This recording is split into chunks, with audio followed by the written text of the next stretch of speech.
Step in the fire. Step in the fire.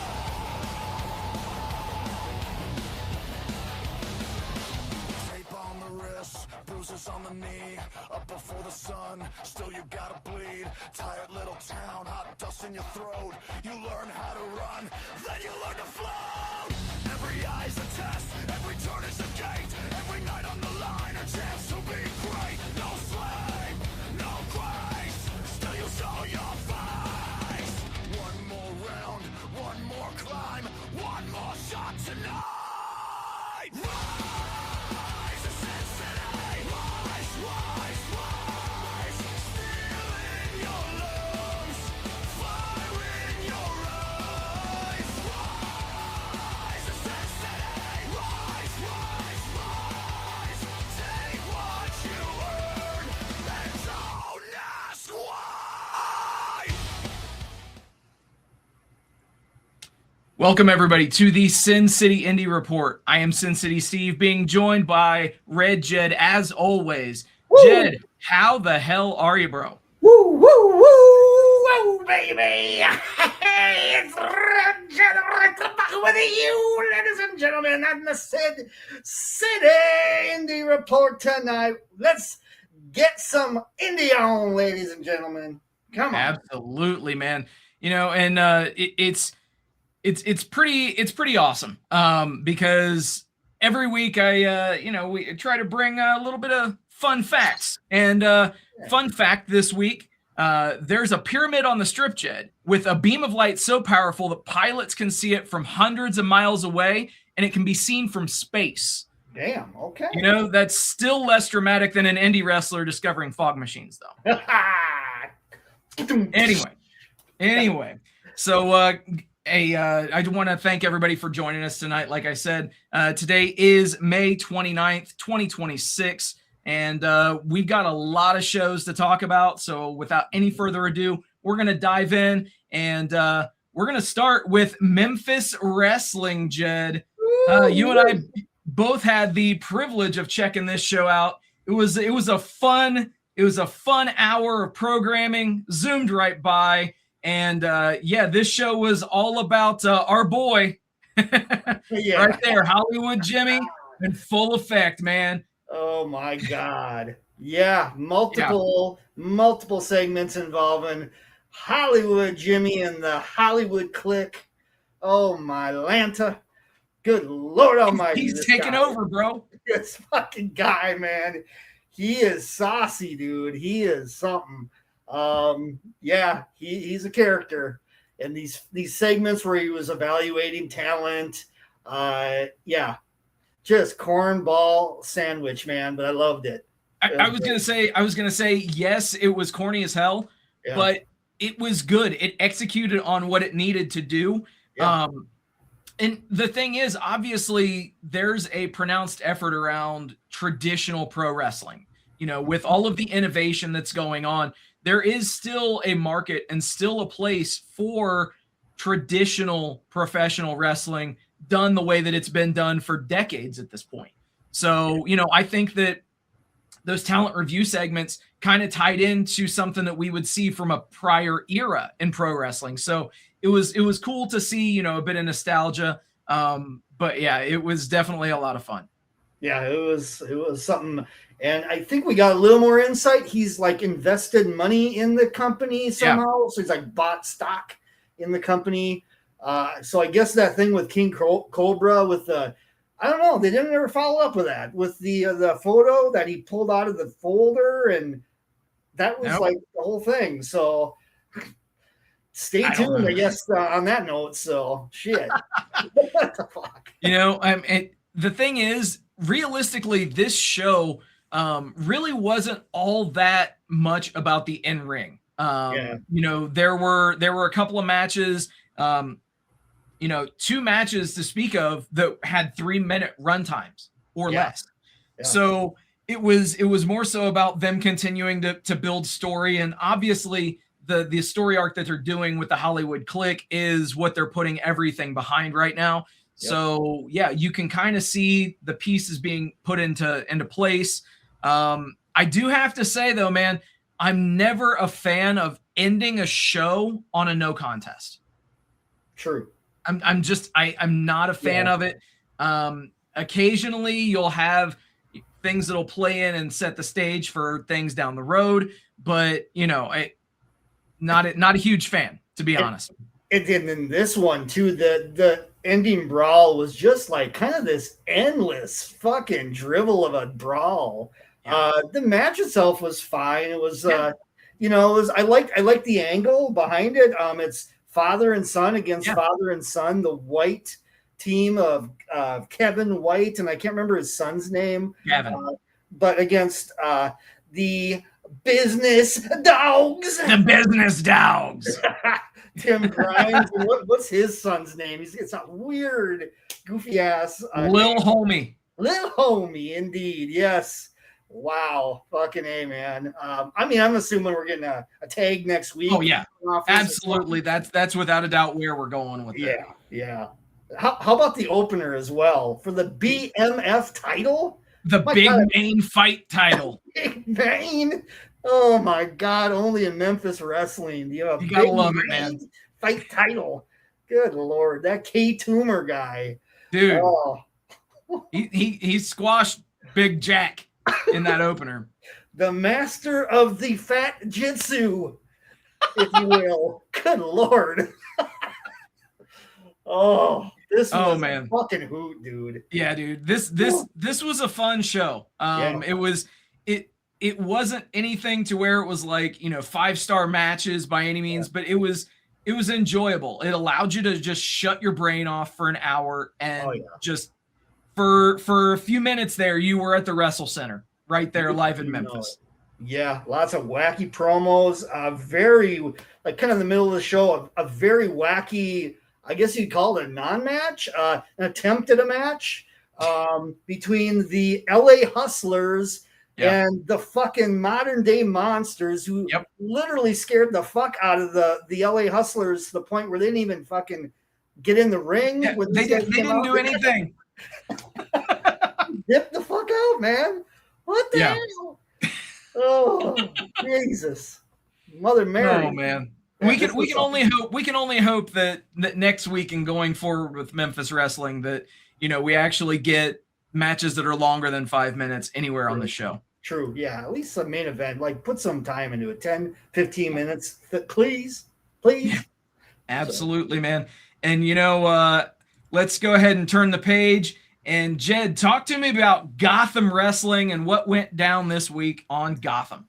Yeah, so another UWN property similar to Memphis Wrestling. This was actually the first time I've actually gotten a look at Gotham Wrestling from start to finish. I've seen little clips here and there. I've caught a little. Sometimes they have a Gotham Wrestling match on Championship Wrestling, so you get little pieces here and there. But this was my first full hour of Gotham, and from what I saw, there was some notable stuff. They did a promo with a guy I haven't seen in a hell of a long time, Chris Dickerson. Oh, wow. I was always wondering where the fuck this guy went, and apparently he's in Gotham. He recently advanced into something called, and I gotta look into this, it's an upcoming big match they're promoting, the Skyscraper match. I don't know if this is like a scaffold match or like what this gimmick is, but more to come on that. But anyway, he advanced in some sort of tournament they're calling the Five Boroughs Classic. Keep in mind in Gotham, New York City area, things of that nature. And then on this show, then they had Five Boroughs Classic match from the Manhattan block. So my interpretation of this is they did mini tournaments in these blocks to lead to each competitor winning a block, and they all get it put into this Skyscraper match. So this was a triple threat match with Dan Parker against Jake Redondo against a guy, again, I haven't seen in a handshake, Brett Ryan Goslin, who I'd seen in MLW and some other stuff. So he was in for this one. Jake Redondo went over, advancing him into this Skyscraper match. So there you go on that. Other notable names that were on this show, Drew Gulak did a promo. So he's in the mix. VSK also is here, a familiar name with another guy that name sounds familiar. I don't know where I saw him prior, but Bryce Donovan. His name's rang a bell. Here's a name that's familiar. Gypsy Mac. Absolutely. She was on this show in a match with Simone, which actually was a match that they taped at a Sunday Night Slam taping. So this would have been in the Los Angeles area. They just dropped it on here for some reason. And then the one thing that really stood out to me, you know me, I'm a horror nerd. I love anything horror. They had a horror-based character on this one called Amity Levea. Kind of felt like Art the Clown-ish, a little bit vibe, kind of like tortured soul demon kind of thing, putting spells on motherfuckers. Dan Joseph showed up in this match, and he was under some spell of hers and attacked the second of the opponent of Amity LeVay. So wild stuff on Gotham Wrestling. I'll be keeping up on this one. I'm really curious where this skyscraper match is going. Yeah, and who's going to be all involved in it. So we will see. Absolutely, yeah, man. So that definitely sounds interesting for sure. And let's actually, while we're talking about UWN properties, tell me about Championship Wrestling this week, bro. Yeah, man. Few little things. The biggest piece of Championship Wrestling, and I talked about it before, was the Sunday Night Slam concept. And outside of the episode itself, they did drop on social media that the Sunday Night Slam is officially back on June 14th with a main event they were building on this show of Willie Mack against Jordan Cruz for the UWN World Championship. So that is their next big PLE type event. Will be on Triller Plus live that evening on June 14th. So that'll be something that I think we'll probably talk about on this podcast down the road. So otherwise on the episode itself, here was a familiar name, Steve, that we saw in the Container Park show, WrestleMania week, a woman named Karma. She was on the show managing a tag team called Delirium. Nice. Pretty cool gimmick. Also, Brody Young Pop Prodigy, BYP, was on this show. Hell yeah. Yeah, he was representing BYP on multiple indie promotions. For Absolutely, man. Yeah, representing Las Vegas. Again, in there against a guy named Buck Skinner, real tall. So this was a David and Goliath match. Oh yeah. It was not a lot of time to it. It was fine, but Buck Skinner did go over in this one. BYP looked great, however, and definitely held his own in the match. Jordan Cruz also in the main event had a kind of a open challenge. Out came the Anomaly, Alex Ace. Very large presence with this guy. Good stuff. Main event was solid. Jordan Cruz did go over in this one. And that's pretty much the long and short of Championship Wrestling this week. But like I said, they're starting to build Sunday Night Slam coming up on June 14th. That's awesome, man. Yeah, it sounds good. And, you know, the UWN promotions, obviously, if you guys are familiar with those promotions, we do have interviews in the archive, actually, with David Marquez. So after this show ends, if you want to go check that out, listen to us talking to David Marquez, the mastermind behind the UWN, feel free to do so in the Vegas Bad Boys podcast archives. Awesome, man. Let's go ahead and we'll turn the page now and we'll talk a bit about WXM Ground Zero. I'll tell you, man, this show continues to be a solid show every week. It's 1 hour. It's easily digestible. And they're bringing more names that are easily recognizable over, which I think is huge, especially considering they're gaining more of a following, putting their shows out everywhere right now on YouTube and, you know, on their various social media platforms. But right in the opening match, you had Guru, formerly of NXT, defeating Charles Sterling in a heavyweight title tournament semifinal match. So they're in the process of crowning their heavyweight champion. So still very early in this promotion's history, which is really cool to see. Elsewhere on this show, again, I mentioned some names that might seem familiar. JD Lee and Tokyo Jiro. They did lose to the Burner brothers, Ricky and Scotty. So good stuff there. And, Jacket Time lives on, supposedly, I guess. And but here's the thing, and here's what really kind of, this episode was pretty solid, but the things amped up. And I threw out the caveat at the very beginning of the show that I'm not a fan of when shows end in a no contest unless there's storyline development or anything of that nature. Yeah. And here is said proof. So the main event of this show was Kevin Malik versus Neil. And so they've been running a storyline where these two guys were aligned in a tag team. And supposedly Neil was attacked by a masked man. He claims that it was Kevin Malik, blah, blah, blah. After this match, and what caused the no contest in this match was actually interference from the man who did attack him, which was Axel Tischer, formerly known as Alexander Wolf from WWE.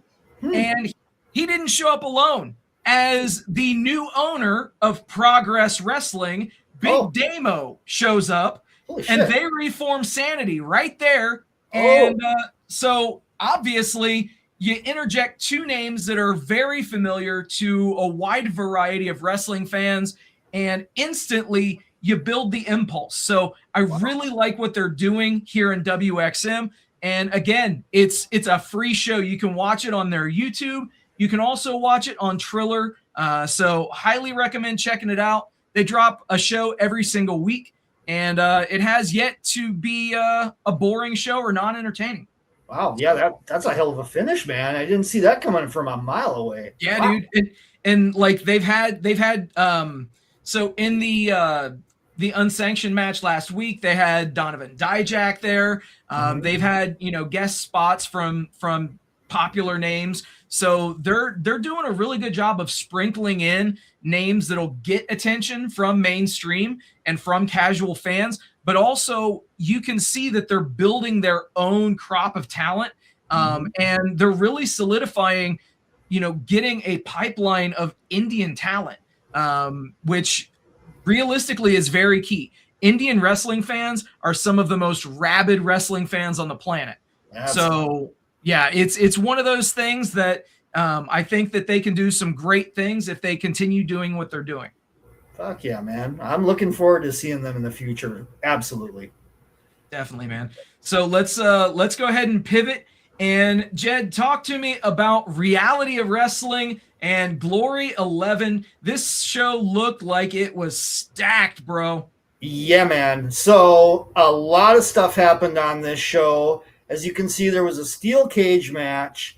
I'll talk a little bit about their weekly show as well, which was a fallout from this. But yeah, this aired on YouTube Live. So they have a similar, this is Booker T's company, if everybody's not aware. It's based in Texas. And they have these special events every so often. It kind of reminds me a little bit of the structure of OVW and some of these other ones where they'll have PLEs kind of every month or so, big shows that they're leading to, big kind of climaxes of storylines and things like that. And that definitely was the case with this one, because on this show they announced through various means that Booker T is kind of back in control of his company that he had lost prior. So that was a big piece of this one. Yeah, there was some good stuff on this show for sure. And right on top, like on the marquee there, that steel cage match with AJ Francis and EK Prosper was solid. Also on this show, Nico Vance, who's from NXT as well, he won the Reality of Wrestling World Championship from Danny Limelight. A familiar name. Yes. So that was a big part of this show as well. And that tied into, like I said, Booker T kind of getting back control of his company as well. And then that led to their weekly show, which airs basically before AEW on Wednesday nights. It's called Platinum. That's their weekly show, which also drops on YouTube every week. So Booker T opened the show, just did a promo talking about how he is back. And Nico Vance came out as well. He introduced and put over Nico Vance. So we had that going on. There was a championship match as well with Daniel Alexandro against Jay Alexander. That was actually really good, I thought. The wacky-ass match of the week on this promotion was not a very well wrestled match, but it was entertaining. I will say that much. It was like watching a car crash. This was between the Savage King and Hoka, the Hybrid King. So Battle of Kings, if you will. Battle of the Kings. Yeah, Battle of Kings. And then the main event was actually a solid cruiserweight style match between Jesse Funaki, who I don't believe he's related to the other familiar Funaki, but he worked against Nasir Day, who seemed to have a really interesting personality in this match, where he was slowly turning heel as the match progressed. He came in with a little bit of a chip on his shoulder. From my feeling of while they were booking this, he was not a heel in the start of this whole match and scenario. But by the end of the match, Jesse Funaki won, and then Nasir Day attacked him after the match and effectively, I believe, turned fully heel. So some interesting stuff on this show. This was a first for me. I'd never seen Reality Wrestling PLE. And to follow up, I had never seen the Reality Wrestling weekly episodes of Platinum. So I'll keep tuned. Every so often, I'll provide some updates on this promotion. It's a lot of young guns, some a little more crisp than others. It's a training facility in its essence. So that's something to keep in mind as you're watching this. Absolutely, man. Yeah, it's always good to get a sampling of what all's out there, man, because there's so many independent promotions out there. And if you're listening to this or watching this, but you haven't really, jumped in to another indie promotion, that's why we're going to continue to not just spotlight promotions, but we're going to continue to spotlight various promotions here. So that way, if you like, let's say, something that Jed or I say, then yeah, give that one a shot. But it might not be something that we watch every single week. It might be something that we have to talk about every single week. It really just all depends on that promotion and what kind of stuff falls out from those shows. Exactly. And we live in a wonderful era of wrestling right now where there is more independent wrestling on YouTube on a weekly basis, an episodic format, than ever. I mean, this is quite the time we live in where we can comment easily on 10 to 15 indie shows a week that are having weekly episodic formats. That's impressive as hell. And that's just the tip of the iceberg. There's plenty more out there, Oh yeah. We by no means cover absolutely everything. We are human, and there's only 24 hours in each day. So we both have shoot jobs, and let's be real, that stuff takes precedence, at least right now, Right. Yeah. So, but let's I'm going to turn the page, and I'm going to talk about a show that literally just went down earlier tonight. And I'm talking about Greektown Pro-Wrestling. They did their show at the Ted Reeve Arena, the Thunderdome, if you will, in Toronto, Ontario, Canada. And dude, you had a stacked show with Reality Wrestling. This was a stacked show as well, man. As you can look at the card and you see, the production versus Alice Crowley and Cocaine. Representation from JCW. So obviously we'll break down Lunacy here in just a bit. But Derek Dillinger and Katie Arquette came up just short as Alice Crowley got the cocaine and hulked up, if you will, or big out up, and ended up taking home the win there. So that was fun to see.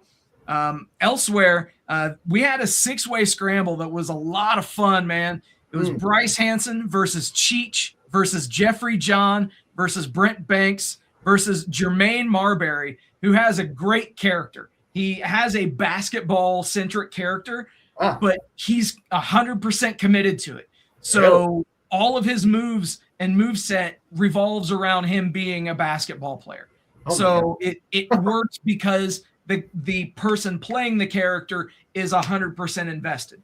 So that's awesome. And then the last name in that 6-way scramble and the winner of that match was Don Freeze, man. Oh yeah. Yeah, dude.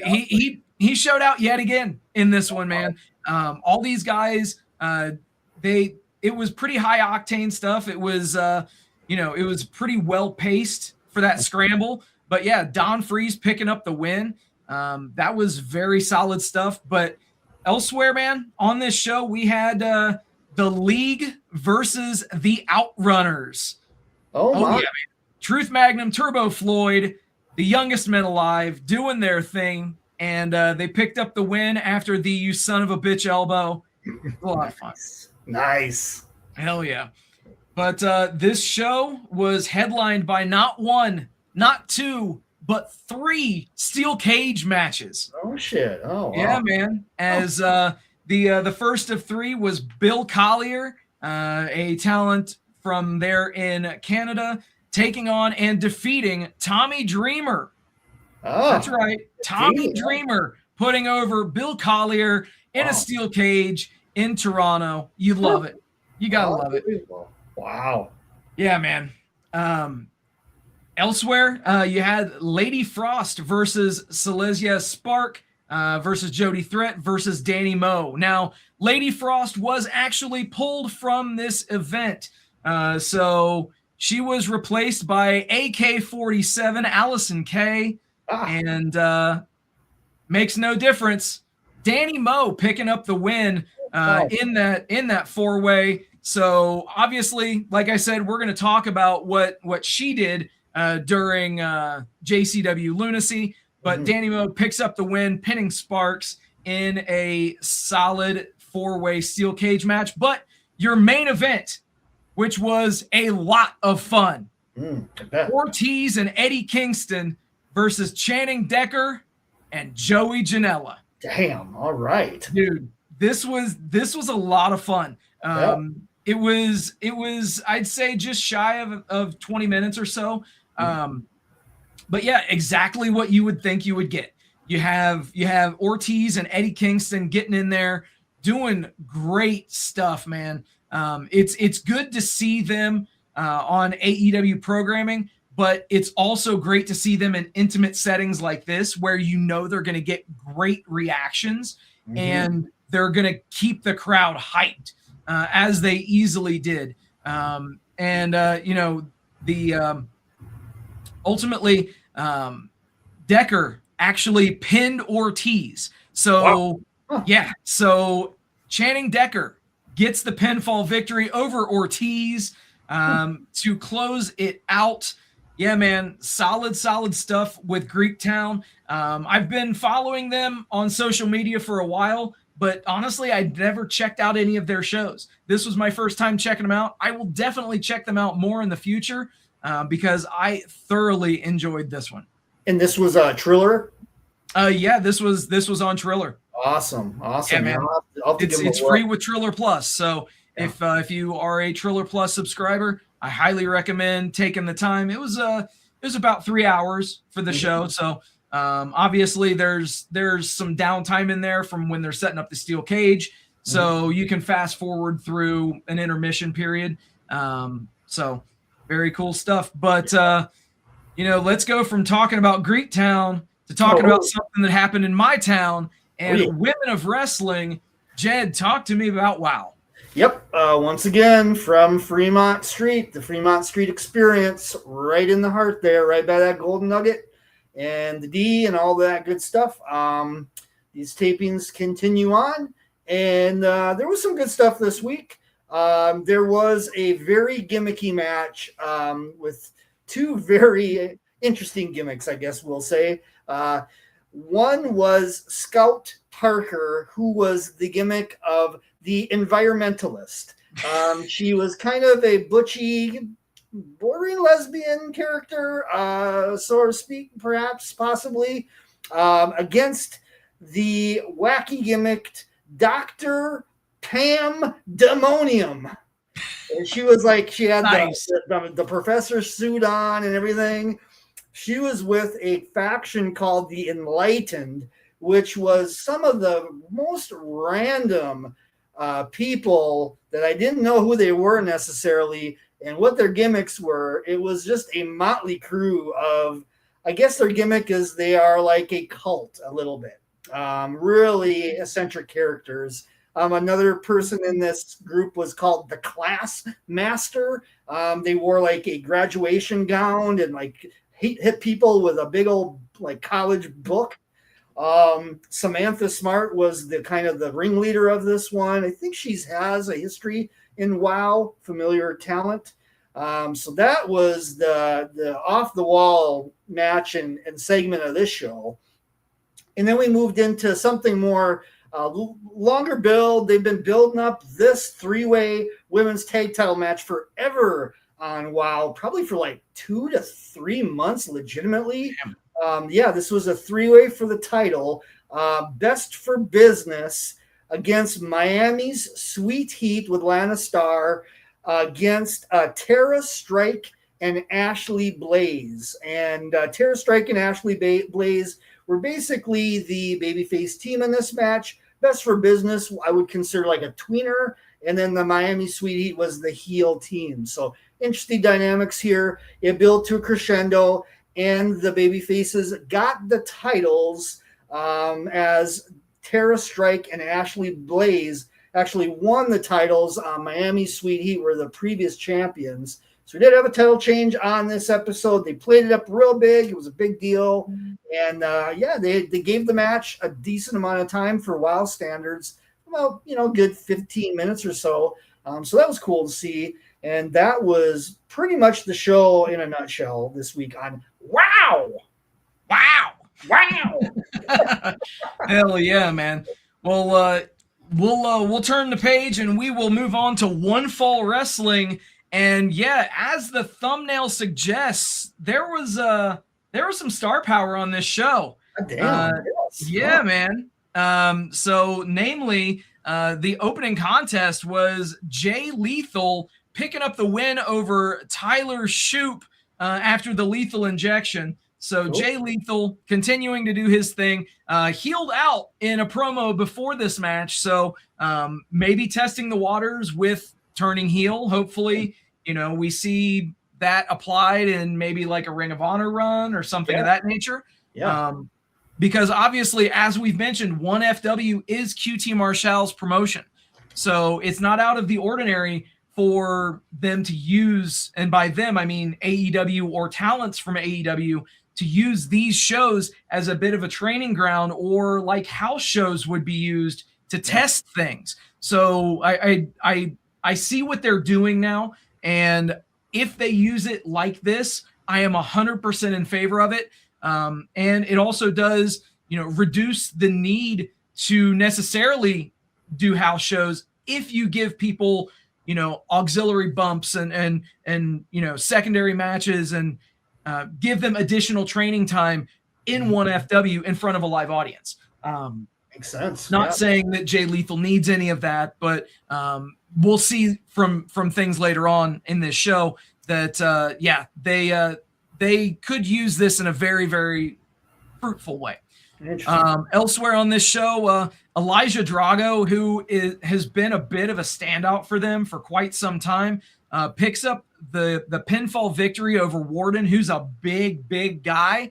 And Drago, they built him up, man. They're continuing to put him over as a powerhouse. He picked up the win over Warden, who easily, I'd say, every bit of 350 with an F5. So is that like a big boss man type of gimmick, Warden? Yeah. Cool. Yeah. So it's a bit of a twist on it, but yeah, it's pretty cool. And then elsewhere, the 1FW Breakout Championship was decided in a three-way. Very Morales defeated Parker Lee and Mark Davidson by pinning Parker Lee after a pile driver. I mentioned on this show a few weeks back that Very Morales is doing some great things. He is executing at a high level right now. They actually made mention of it on commentary that most of the Breakout Championship matches are multi-mans. So I wonder if that's going to continue to play into this, or if they're going to continue to just use him exclusively for like multi-man matches. Sure. So we shall see. Right on. Elsewhere on this show, we did get a promo from Maxwell Jacob Friedman, the AEW World Heavyweight Champion, and he did have the Triple B with him, incidentally. So very interesting stuff there. Essentially setting the stage for MJF to work in 1FW. So I have no doubt in my mind that they're going to flesh out this partnership, and especially with the 1FW episodes now being available on the My AEW platform. And that is effective now. You can go and watch, all 35 episodes of 1FW right there for free, included with your membership. But your main event, I didn't plan it this way. The main event in 1FW was yet another steel cage match. We had Brady Booker and Brady Pierce. Brady Booker is the heel champion. Brady Pierce is the heel champion. Brady Booker is a babyface who, incidentally, the cage was one of the old school blue block cages. Oh, wow. Okay. Yeah. So it wasn't the chain link style cage.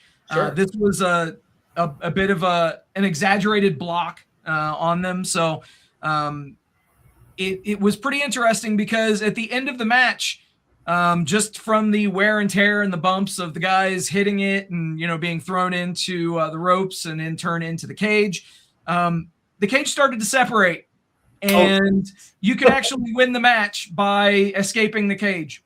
Oh my God. Wow.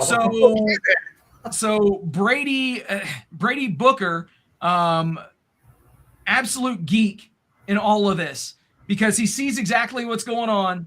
And if we're talking in character in the realm of kayfabe, the guy's a geek, because instead of just easily walking through the seam in the cage, no, he's putting the cage back together. So obviously, what in the fuck? Oh my God. So Brady Pierce did end up winning the match by how?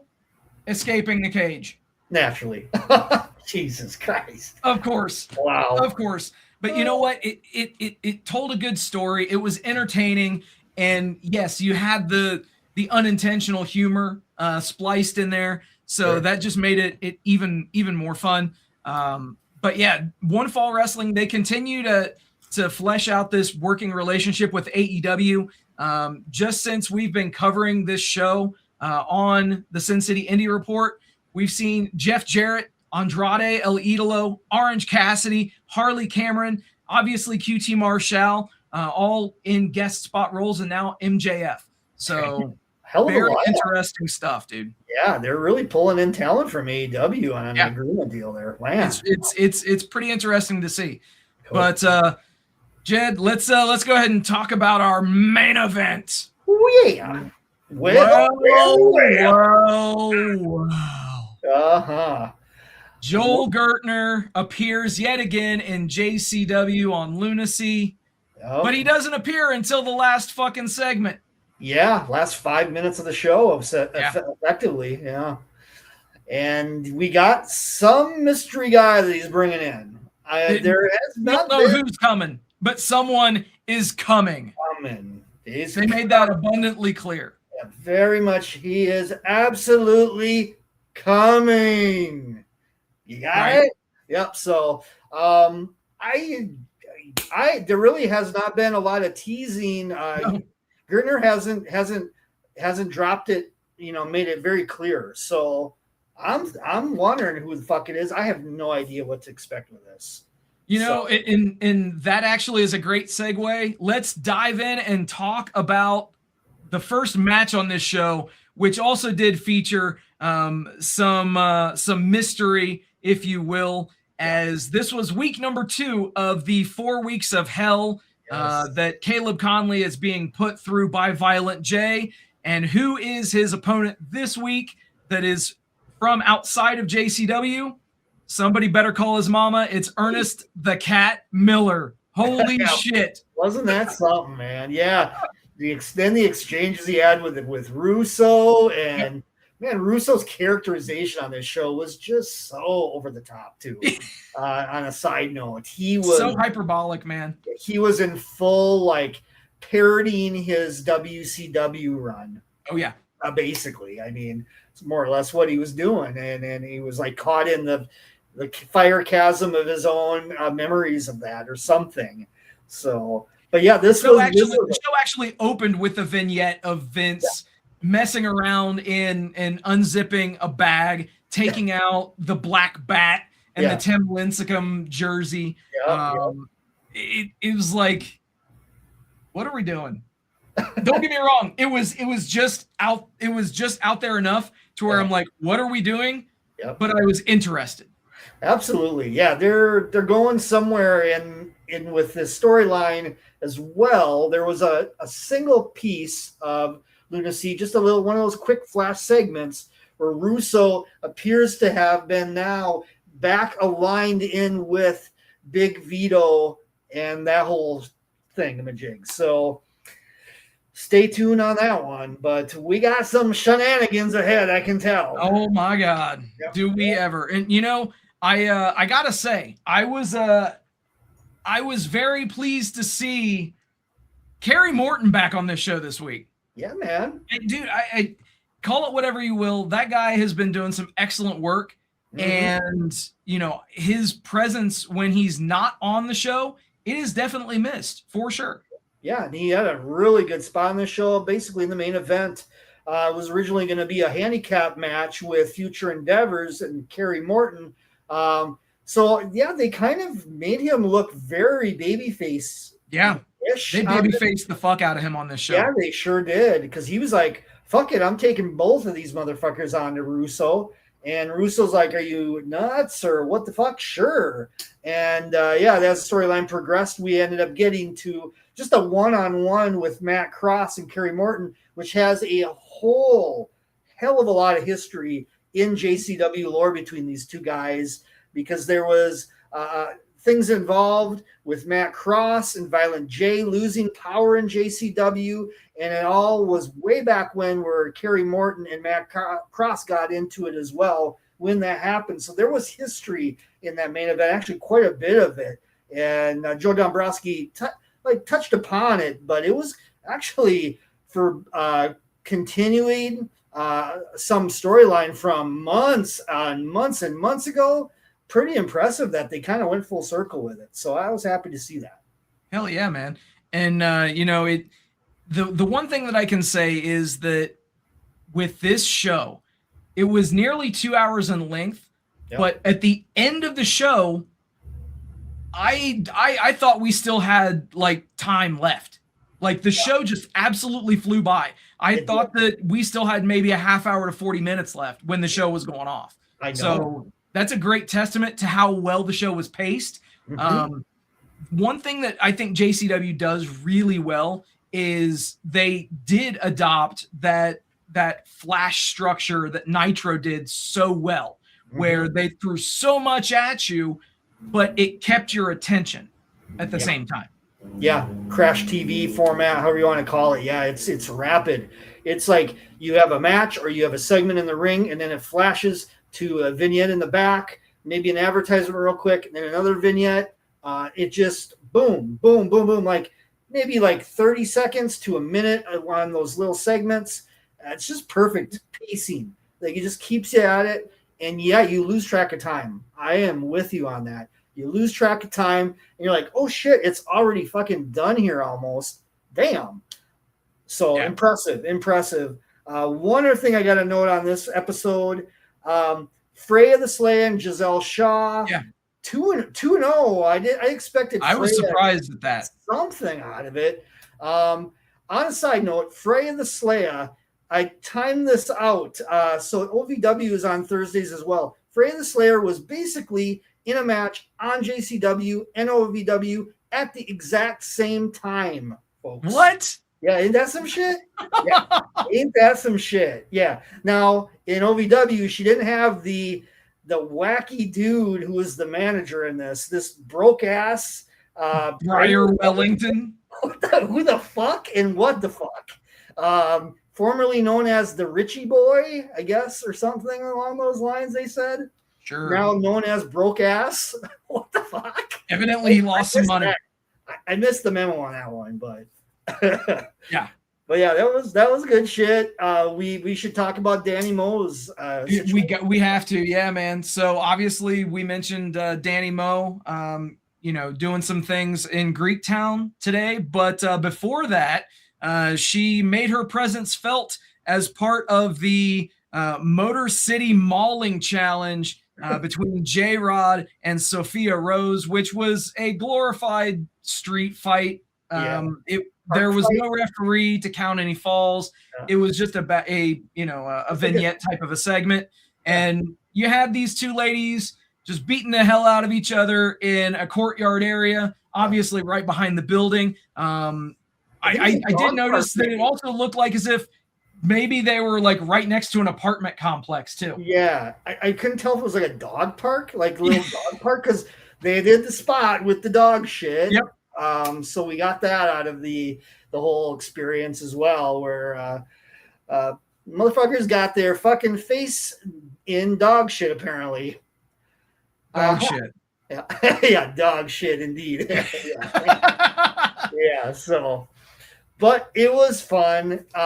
That's another staple of Russo booking is the backstage fights with the outside the arena stuff and the hardcore title gimmicks and all that kind of stuff from back in the day where they're just fighting out all over the fucking place. So it just works. Yeah, that stuff just works. And realistically, that takes your wrestling fan that lived through that Attitude Era and that WCW versus WWF time period. It instantly just takes us right back to that time period. Throws you right back into it. Absolutely. It's awesome, man. Yep. And obviously, both of these ladies are pretty much laid out. Danny Moe shows up and lays waste to J-Rod and walks off with the JCW Women's Championship and is claiming that it is hers because possession is 9/10 of the law. Right. And then apparently she's got something out for somebody that they were teasing. That she's going to lay somebody out. I don't know if this is going to be Alice Crowley. I know they were teasing that before. Where are they going with this is anybody's guess, but I'm sure that will be followed back on next week with some sort of heinous attack by Danny Moe. Absolutely. And, we got to talk about this too, Jed. We got to talk about the masterful story progression that occurred with the Outbreak and their journey to rehab. Oh, my God. What the fuck?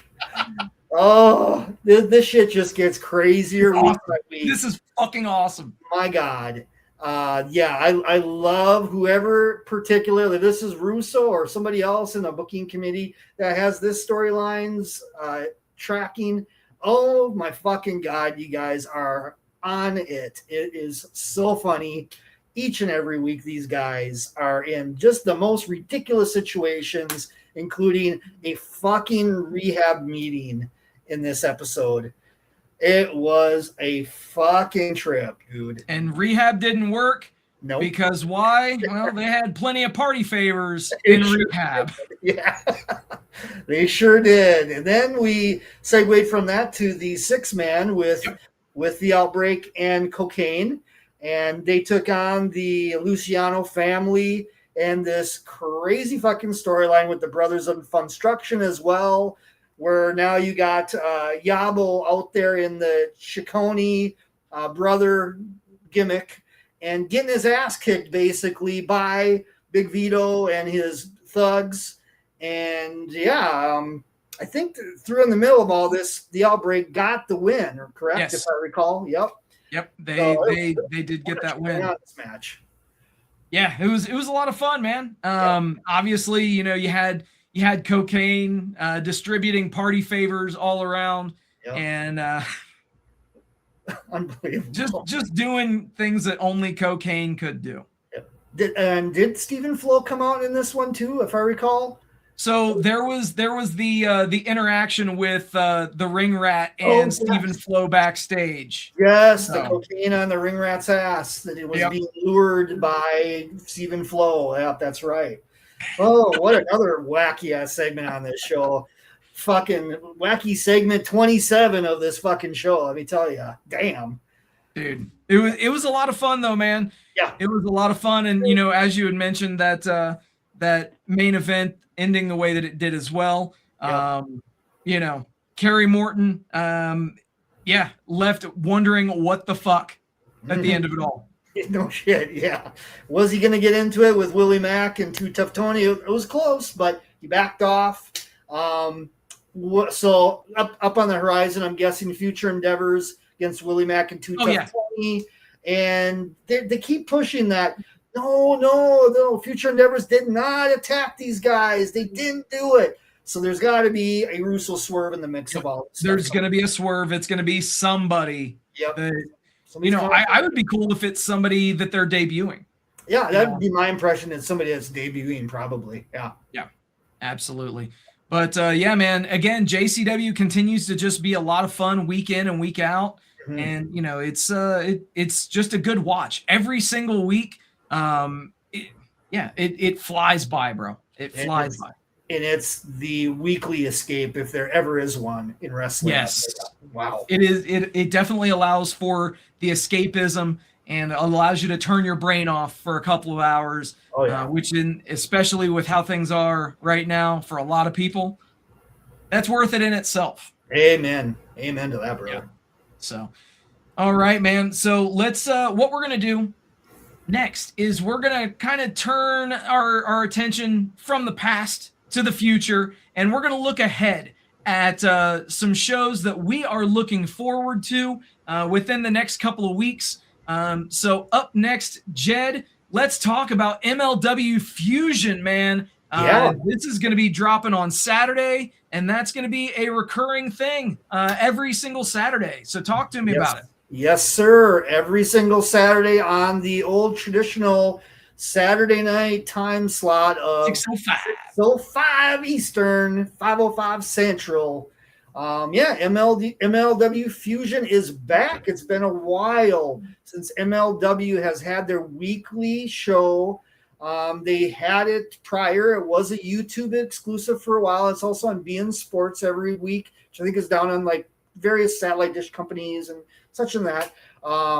But yeah, they are back. They've been taping these tapings for Fusion for, I want to say the last 3 or 4 months. So they have a lot of content that they've filmed, and they finally kicking it off this week. Actually, tomorrow, Saturday night, 6:05 Eastern, like I said, with the re-debut of Fusion. And as you can see on this header here, we have a press conference involving Killer Cross, the MLW champion.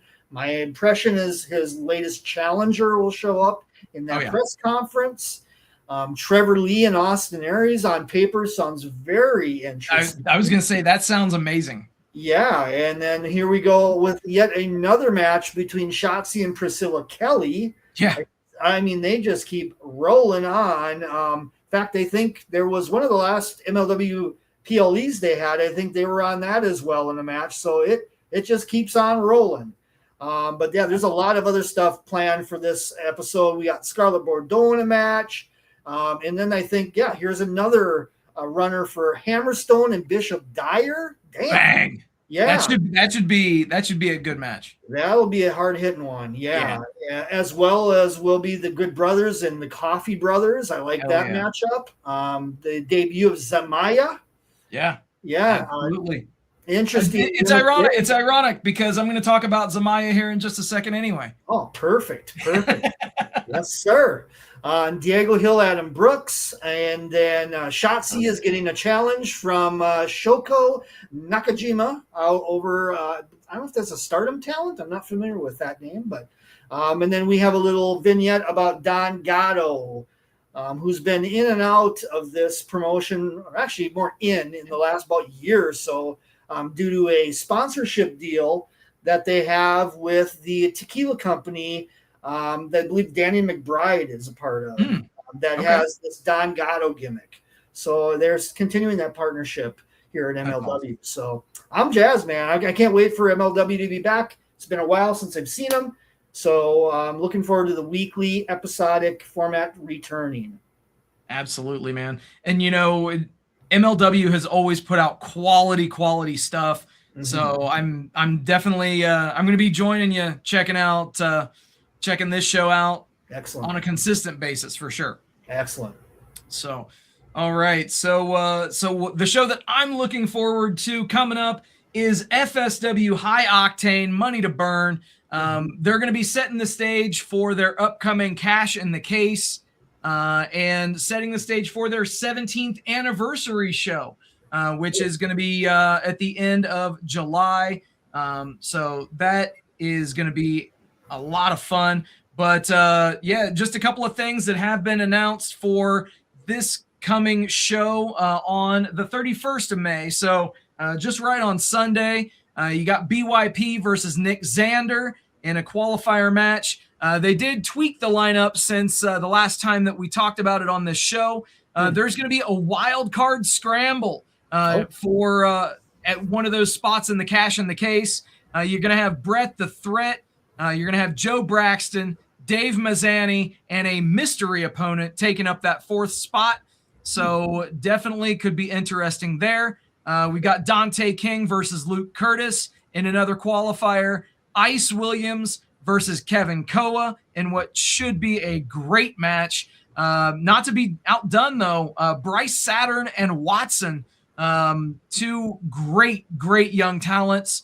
And we've got a lot of really good things on the horizon with FSW and with independent pro wrestling as a whole, man. So obviously we checked out a lot of really good shows this week, and we got a lot of really good things coming up over the next couple of weeks. But before we head out of here, Jed, let's get some final thoughts. Talk to the good people. Tell them where they can follow you on YouTube and social media and all that fun stuff.